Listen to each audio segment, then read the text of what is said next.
Jusqu'où doit-on tomber avant de réagir? Alors, le grand reset populaire, moi, je l'appelle de tous mes voeux.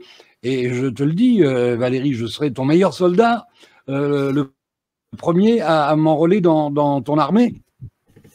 Mais comment on fait? Alors, comment on fait? Je pense que les gens ne peuvent pas réagir tant qu'ils sont dans la confusion, parce qu'ils n'ont pas compris qu'on leur menait une guerre, en fait.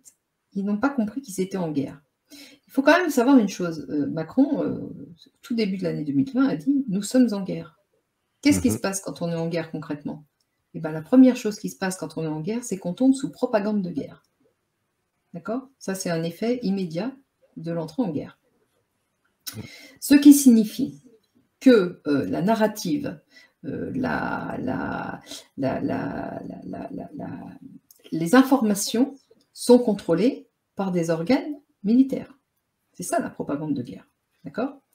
Donc moi je pense aujourd'hui que c'est l'OTAN qui contrôle la narrative politique et informationnelle de nos États. C'est ce que je pense. Nous sommes en propagande de guerre. Et tous les jours, on constate qu'on est en propagande de guerre. D'accord? Les médias, les scientifiques corrompus, les journalistes corrompus, tout le monde est corrompu. Mais je vous ai expliqué pourquoi. Parce qu'on est un État qui ne fonctionne que sur le principe de la corruption. Donc on ne peut pas s'étonner que les gens qui soient en vue soient corrompus. Non. C'est structurel. C'est normal qu'ils soient corrompus. Mais ce qui a changé, c'est que nous sommes sous propagande de guerre. C'est-à-dire que la narrative est contrôlée par un organe central et qui n'est plus du ressort d'une armée d'un pays, mais d'une armée d'un bloc, d'accord, avec l'OTAN. Donc ça, il faut le comprendre, parce que la propagande de guerre est faite pour rendre les esprits confus, pour orienter les cerveaux, pour empêcher d'avoir les bons repères, les bons piliers de raisonnement qui permettent de réagir. À partir du moment où vous ne savez même pas que vous êtes en guerre, que vous êtes sous propagande de guerre permanente, bah, vous êtes lobotomisé. Vous ne savez pas, même si vous vouliez réagir, vous ne savez pas. Vous ne savez plus à qui vous fier, vous ne savez plus quoi croire, vous avez peur pour votre santé, hein, puisque la propagande de guerre aujourd'hui, c'est ça, c'est la peur diffusée de mourir. Mon Dieu, d'accord? Donc, il faut comprendre que de ce point de vue-là, en fait, toi, Eric, et d'autres lanceurs d'alerte, d'autres youtubeurs, en fait, vous avez un rôle fondamental à jouer pour contrer cette propagande de guerre, déjà pour en faire prendre conscience. Pour dire, nous sommes sous propagande de guerre. Il faut le dire. Nous sommes en guerre. C'est Macron qui nous l'a annoncé. Donc, le dirigeant d'un pays qui n'en est pas un. Hein, enfin, bon, parce que je vous ai expliqué pourquoi, parce qu'on n'est plus un État politique.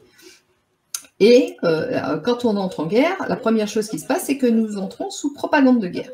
Donc, ce qui explique que la narrative que nous avons chez nous sur les confinements, etc., se passe dans tous les pays européens, occidentaux, la Suisse y compris, alors qu'elle n'est pas dans les instances de l'Union européenne, mais elle est quand même rattachée au bloc de l'OTAN.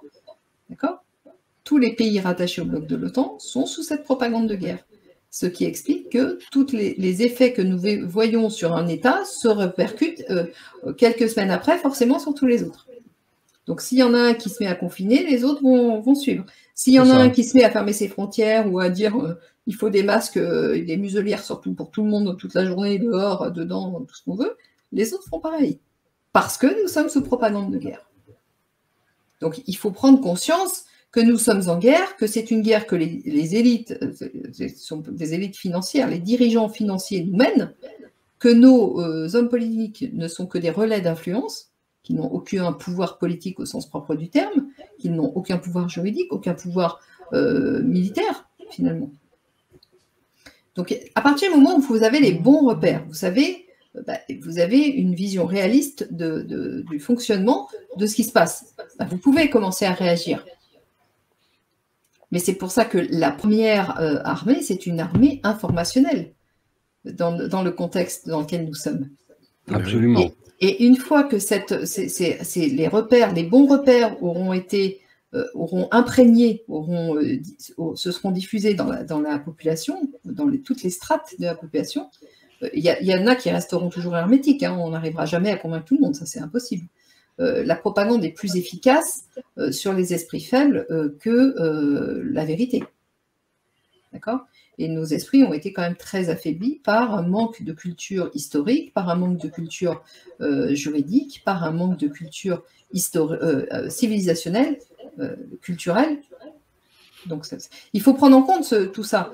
Donc, la première armée, c'est une armée informationnelle. Et ensuite, sur cette armée-là, les autres vont se fabriquer naturellement, en fait. En fonction de l'avancée de l'état de la connaissance, les gens vont s'organiser. Et je pense qu'aujourd'hui, nous sommes dans une période où les Français commencent à s'organiser. Ouais. D'une façon générale. Mais c'est disparate, ils n'ont pas tous le même niveau de compréhension du problème, donc c'est maladroit, ça se formalise sous forme de listes citoyennes, vous voyez, de choses qui ne sont pas efficaces.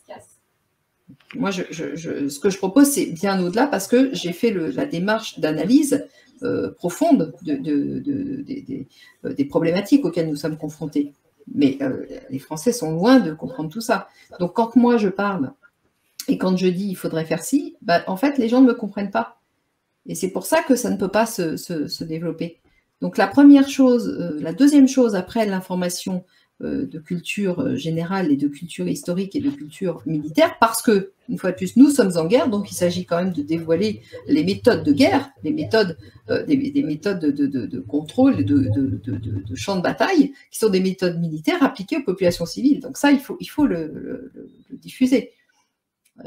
Une fois que ça c'est fait, on peut commencer à construire. Et à ce moment-là, eh bien, ce dont j'aurais besoin, c'est des relais de ce que je propose, des gens qui arrivent à relayer mon discours.